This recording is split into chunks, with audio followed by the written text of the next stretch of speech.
The clip is going viral from our last interview. You said black people are the least intelligent people. We're angry.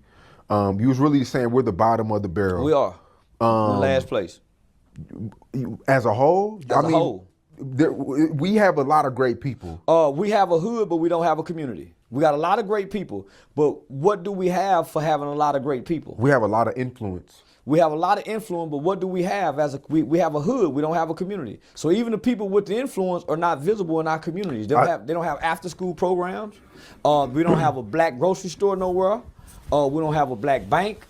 We don't, outside of Atlanta, a few places in Houston, what do we have as a community? Yeah, we got a hood, but we don't own nothing in the hood. I think.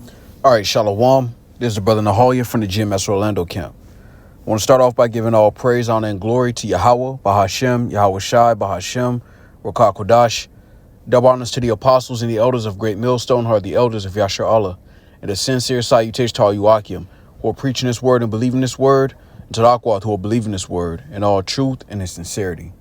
It's Deuteronomy chapter 28 and verse 29, and it reads, "And thou shalt grope at noonday as the blind gropeth in darkness, and thou shalt not prosper in thy ways, and thou shalt be only oppressed and spoiled evermore, and no man shall save thee." All right, and I want to go into a lesson based on the clip that you saw of Charleston White making a statement. All right, and this goes, like everything else, it goes back to the scriptures. All right, because we weren't sent here to build a community. All right, that's just simple. We were sent here for our correction. That's why the Lord said you would not prosper in all your ways. And the Lord is talking to us as a nation of people. All right. That's why they mentioned as a whole, we're on the bottom, which is true. All right. This is Amos 3:1. Hear this word that the Lord has spoken against you, O children of Israel, against the whole family which I brought up from the land of Egypt, saying, you only have I known of all the families of the earth. Therefore, I will punish you for all your iniquities. All right. And the curses have covered us as a nation of people. All right. And there is no comfort coming for us in this society.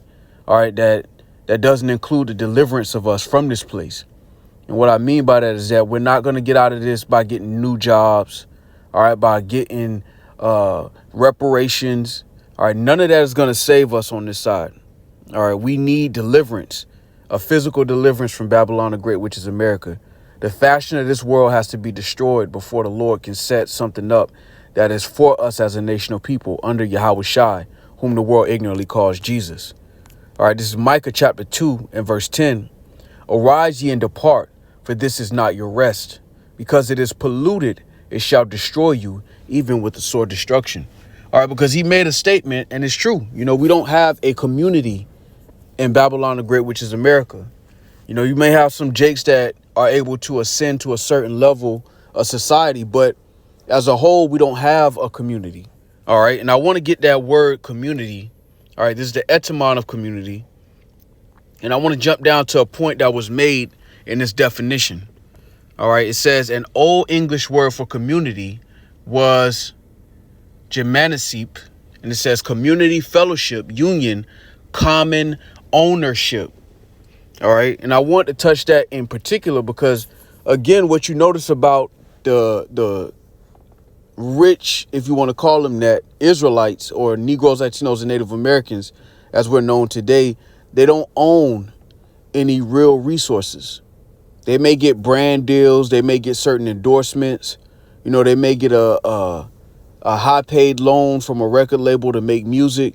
But when it comes to actual ownership of resources, of true riches, we don't have that on this side, even the ones that you may deem as successful. Because, again, this is not our rest. All right. Let's get what riches actually are. All right. This is Genesis chapter 13 and verse 1. And it reads, and Abram went up out of Egypt, he and his wife and all that he had, and Lot with him, into the south. And Abram was very rich in cattle, in silver, and in gold. All right. These are resources, if you will, tangible. As a nation of people, we don't have a commonwealth in Babylon the Great, which is America. All right. He mentioned another thing. He said, why don't those guys get together, all right, and build something that's actually for our community? And it's because on a certain level, they're not allowed to do that.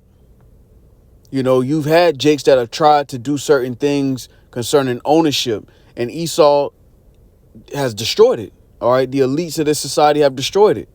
Anytime they got wind of something like that, they would destroy it. An example is early in the 90s, or it might have been the late 90s. You had Murder Inc., Rockefeller Records, and I believe it was Rap-A-Lot Records. They tried to get together and do a distribution and basically cut out the major record labels from the rap music that they were putting out. And that whole situation got dismantled. So anytime Jake tried to build, Esau Edom comes through and destroys it. And ultimately, it's the Lord doing that because this is not our rest. All right. Matter of fact, let's go here. This is Haggai chapter 1 and 9. And it reads, "Ye looked for much, and lo, it came to little. And when ye brought it home, I did blow upon it. Why, saith the Lord of hosts? Because of mine house that is waste, and ye run every man unto his own house." All right, because again, every time our people get something of substance, if you will, it falls down on this side. All right, and that goes back to the curse that I just read. "You shall not prosper in your ways, but you shall only be oppressed." And that's why we need the deliverance from Yahweh Shem Yahushai, because we were not brought here to build community, all right, to build common ownership. Nothing here belongs to us. All right. That's like getting locked up in prison and trying to own the cell. Like, no, you brought there for correction. You're not brought there to own anything in the correctional facility. All right. This is Babylon the Great in a nutshell. This is Ephesians 2 and 12. You know, I started at 11. "Wherefore remember that ye being in time past Gentiles in the flesh, who are called uncircumcision by that which is called the circumcision in the flesh made by hands, that at that time ye were without Hamashiach, being aliens from the commonwealth of Israel, and strangers from the covenants of promise, having no hope, and without Yahweh Shem Yahushai in the world." This is our inheritance. This is our commonwealth. It starts off with this word, this truth, this understanding, but eventually it's going to graduate and evolve into us having actual substance. All right. But we have to, with patience, wait for it. All right. And this is why, you know, we have good comfort and great comfort in this word, because we understand this is not our rest. So when we see our people in the condition that they're in, it's vexing, but we also understand this is not our rest. This isn't our permanent destination. A lot of our people be butthurt, so to speak, because they look at this place as our permanent dwelling place. So they get frustrated. Why we can't build here? Why we ain't got no community? Why we ain't got this and that? Because they look at this place as their permanent residence. This is not our permanent residence. There's a pit stop on our way to something greater. All right. Matter of fact, let me get that before I continue. This is Deuteronomy chapter 12 and verse 9. And it reads, "For ye are not as yet come to the rest and to the inheritance which the Lord your God giveth you." All right. So we haven't entered into that rest. There is no rest for us on this side. All right. The so-called successful people of our nation, they spend most of their days out there laboring to bring in those so-called riches. That is not the definition of true riches. All right. Let's get this. This is Proverbs chapter 10. I'm going to jump down to verse 22. "The blessing of the Lord, it maketh rich, and he addeth no sorrow with it." Every time our people build up, they build by the sweat of their brow. They sacrifice so much to build it. And then Esau come through and just destroy it. And really, that's the Lord blowing on it just to remind us, all right, that we were not brought here for our rest. We were brought here for correction. Now, the Lord may give you a bone here and there, but ultimately, as a nation of people, we were not brought here for success. We were not brought here to build generational wealth. We were brought here for our correction. All right. Matter of fact, before I get Wisdom of Solomon 6, there's Baruch chapter 3 and 10.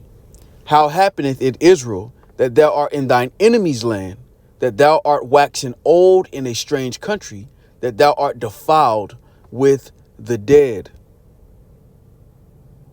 All right. Again, that thou art counted with them that go down into the grave. Thou hast forsaken the fountain of wisdom. For if thou hadst walked in the way of the Lord, Yahweh Shema Shai, thou shouldst have dwelt in peace forever. But because we didn't, all right, the Lord has put us, in this yoke of bondage. All right. And until the Lord please our cause, we have to with patience wait for it. Everything our people desire is not going to happen on this side concerning true freedom. All right. Because the Lord promised us true freedom and sovereignty. We're not going to have that on this side. You're not going to get that by having a job or some new starting businesses or group economics. None of that is going to give our people sovereignty. All of those plans are plans that exist in Esau's rulership. All right. The Lord is setting up something completely different. This is Deuteronomy 15:6. For the Lord thy God blesseth thee, as he promised thee, and thou shalt lend unto many nations, but thou shalt not borrow. And thou shalt reign over many nations, but they shall not reign over thee. That is the blessing. And this is why the Lord said, ye have not entered into the rest, the inheritance, because we haven't gotten there yet. Everything our people are trying to do on this side is going to fail because, again, as a nation of people, we were not brought here to rest. We were brought here for correction. All right, this is Hebrews 4:9. There remaineth therefore a rest to the people of Yahweh Shema Shai. All right, and that's why the Lord set up the apostles last, as it were, appointed unto death, to remind our people consistently that this ain't our rest. This is not where we were brought to stay forever. This is not where we're going to achieve generational wealth. That's going to happen in the kingdom. On this side, we're surviving at best, especially as a nation of people. All right. One of the things that they also mentioned in that clip was that we're the bottom, we're the low of the low. And he mentioned so-called black, but we know that that's Israelites, Negroes, Latinos, and Native Americans, because we're on the bottom of this society as a whole. All right. Now, I want to get that in the curses. All right. This is Deuteronomy chapter 28. And let's get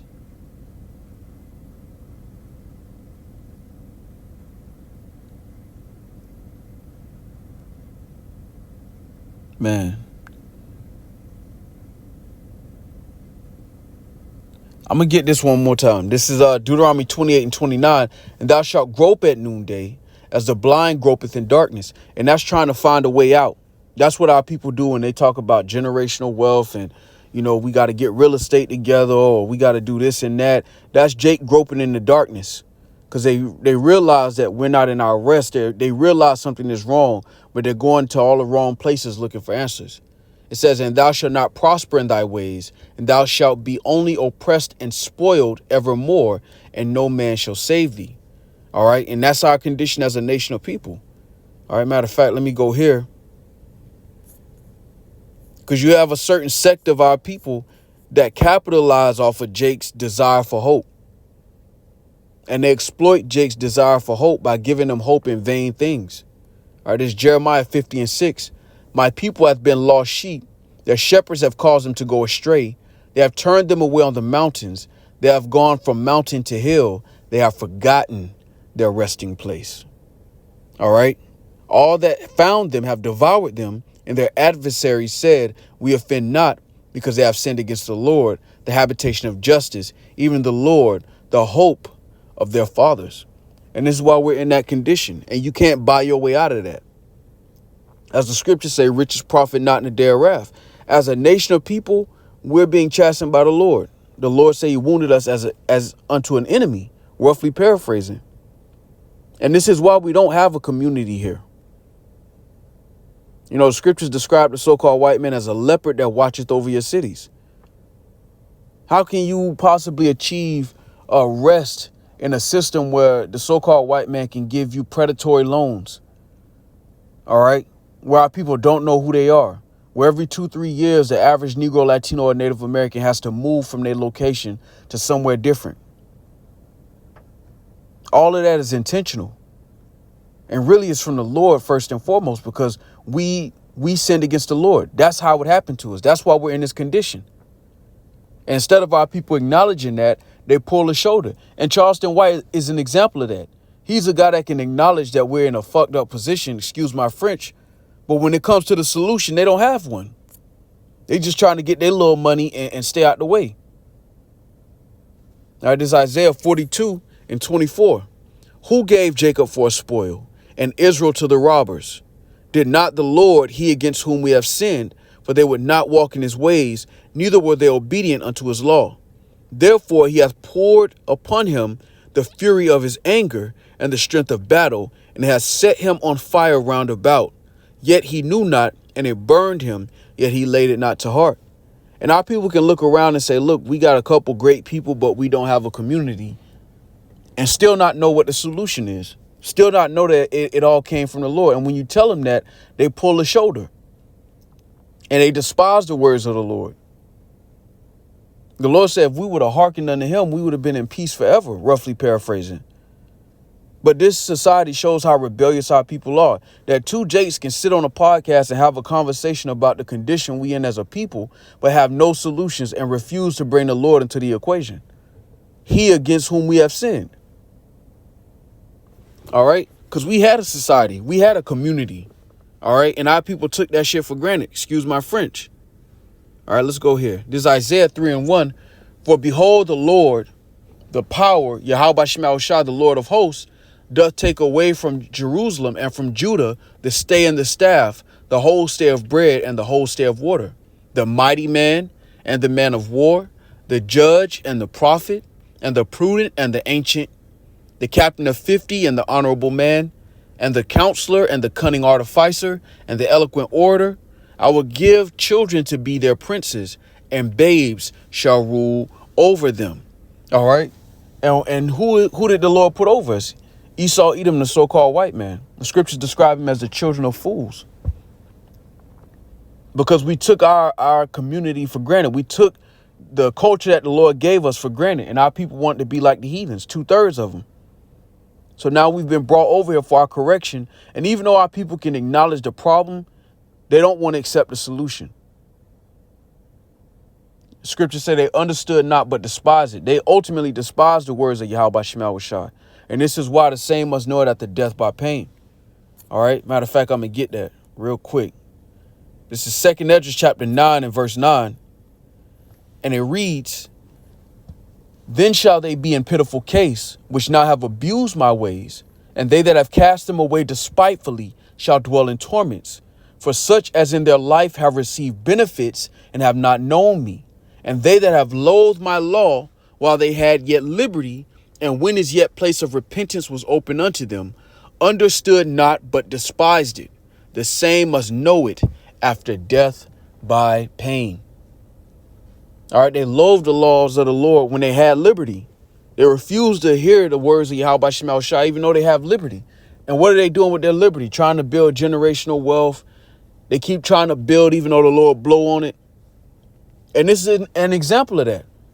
You know, when you watch, I didn't even watch this entire interview, you know, because it's hard to stomach. It takes a lot of patience to watch a guy like Charleston White for an extended period of time, because it's a bunch of folly. He'll say certain things that are true, but then he'll mix it with folly, and it's all for entertainment for him.